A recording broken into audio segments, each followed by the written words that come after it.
Hi guys, it's me, Teacher Marge. So before you watch my video, don't forget to subscribe and click the bell button. Don't forget to like, share, and comment to all of my videos.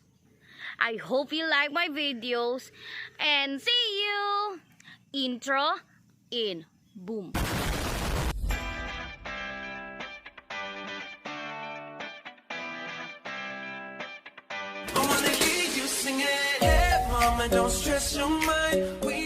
So for today's video, I am going to discuss about comparing fractions. So many of the students, they don't know how to compare fraction.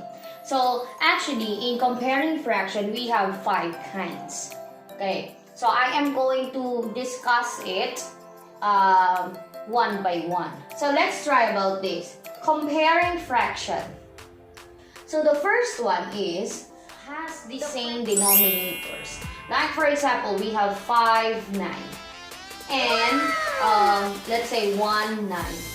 So in comparing fractions, we are using what? Greater than, smaller than, and equal to. Okay? So in here, if they are the same denominators, you are going to compare only on the top, which is 5 and 1. So which one has more number? So there are, or we have 5, 9. So this one is greater than. Again, so we have, let's say, 25, 36. And then let's say 28, 36. So what would be? Greater than, smaller than, or equal to? Yes, correct. The answer is smaller than. Why? Because 28 is more than 25. So it will be smaller than. Okay.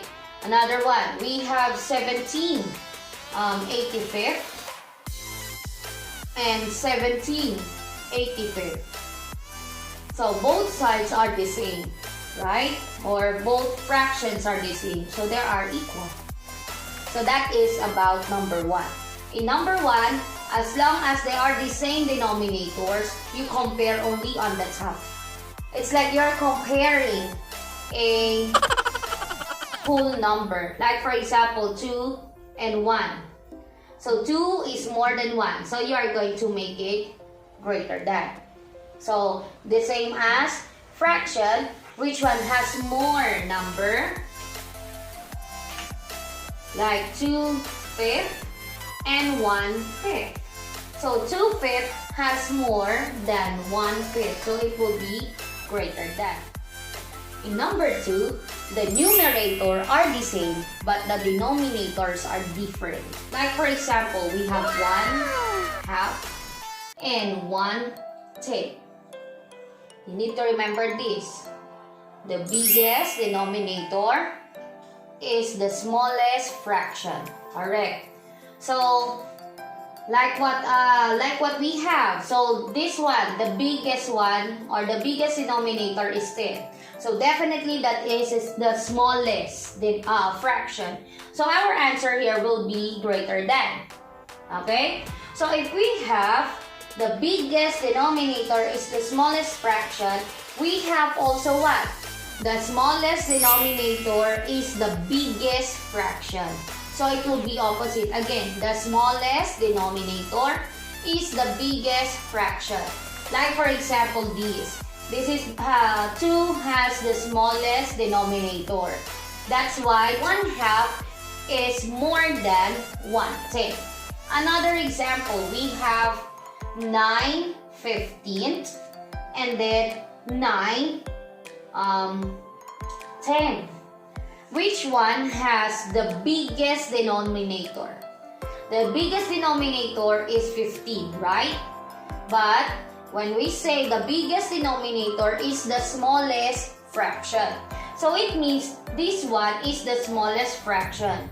So this will be what? Less than. So this one is the biggest one. Okay? Biggest fraction. Why? Because it has the smallest denominator. Another one, we have 85/95 and 85/94. So what will be? So it will be what? Yes, less than. Why less than? Because 94 is less than 95. And the smallest denominator is the biggest fraction. You understand? Let's try another one. We have 7 11 and 7 110. Yes, correct. The answer will be greater than. Why? Because 11 is less than 110. So it means this fraction is the biggest fraction. Is that clear? So that is the second one. Remember this again? The smallest denominator is the biggest fraction. And then the biggest denominator is the smallest fraction. In number 3, we have totally different. Yes, totally different. So we have what? We have 1/3 and 4/5. So what are we going to do is to have cross multiplication. It means these 5 will multiply to 1. And then these 3 will multiply to 4. 5 times 1, you will get 5. 3 times 4, you will get 12. Now, compare 5 and 12. Which one has more? Yes, correct. So, it has, the 12 has more, so it will be less than. So, the answer here will be less than.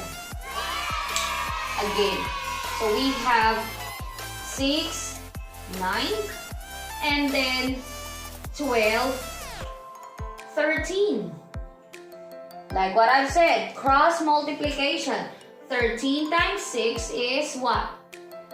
Is 78. 9 times 12 is 108. Okay? So what will be the answer? Is it greater than, smaller than, or equal to? Okay, the answer is smaller than. Got it? Again, this is a simple one for the others, but let's see this. So another one.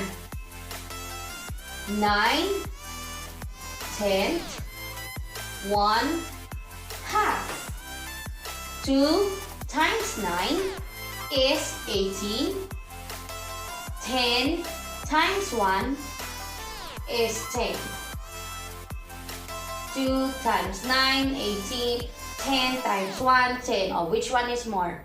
Correct. So 9 10 has more. So that is greater than. Again, 2 4, 3 6. Let's try. 6 times 2, 12. 4 times 3, 12 as well. So they are equal.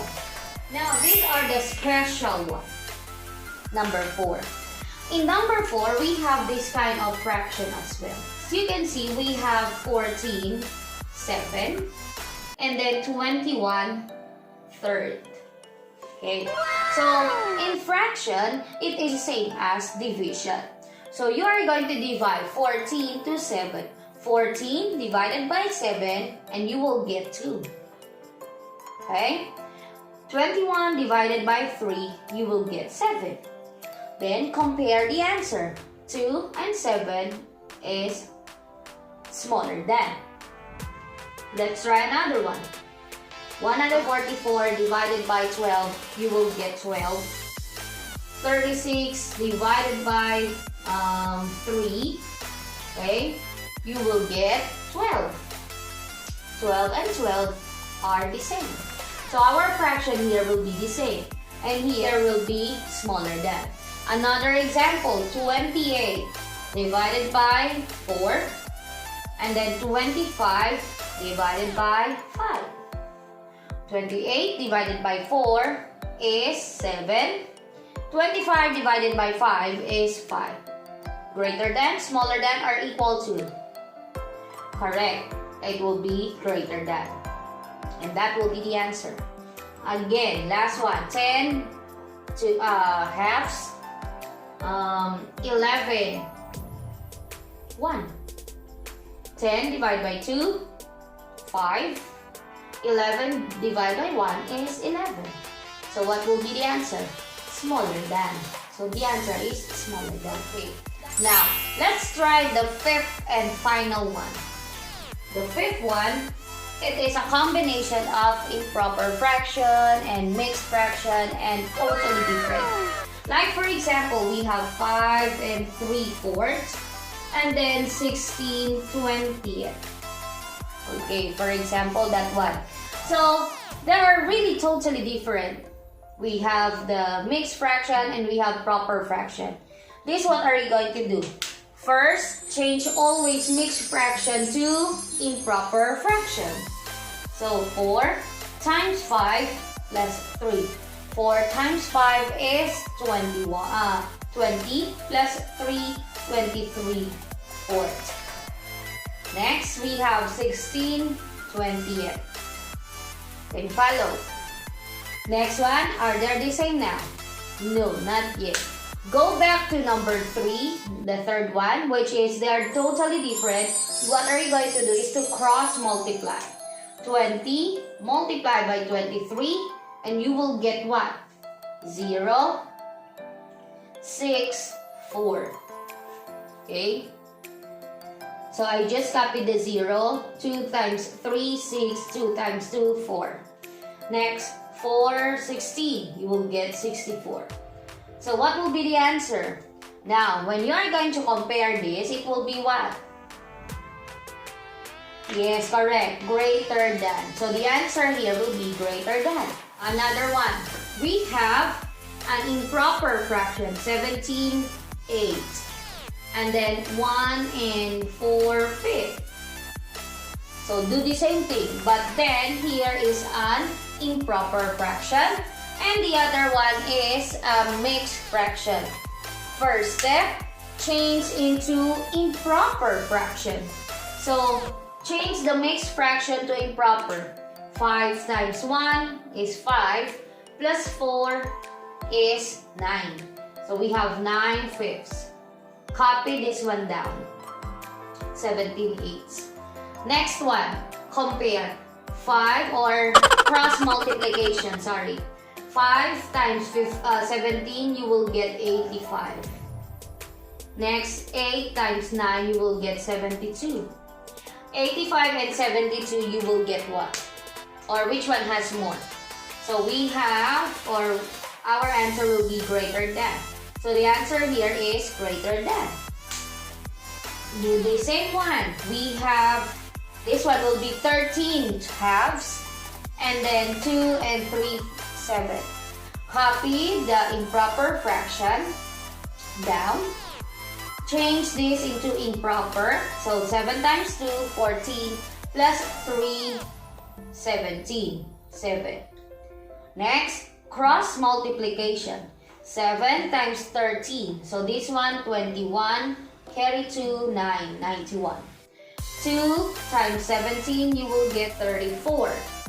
So, what will be the answer? The answer will be greater than again. Yes. Understand? Okay. For example, we have 11/7 and 3 and 1, 9. So, this one, you need to change into improper fraction. So, we have 27 times 1 is 28 over 9. And then we have 11 and then 7. Cross multiplication. 9 times 11 is 99. 7 times 28, you will get 56 carry 5, 19. So this one will be smaller than. So the answer here is smaller than. Here, greater than. Hi guys! How's the video? Do you like it? If you like it, don't forget to like, share, and comment to all of my videos. Always remember, practice makes perfect. Thank you so much and see you in my next video. Bye!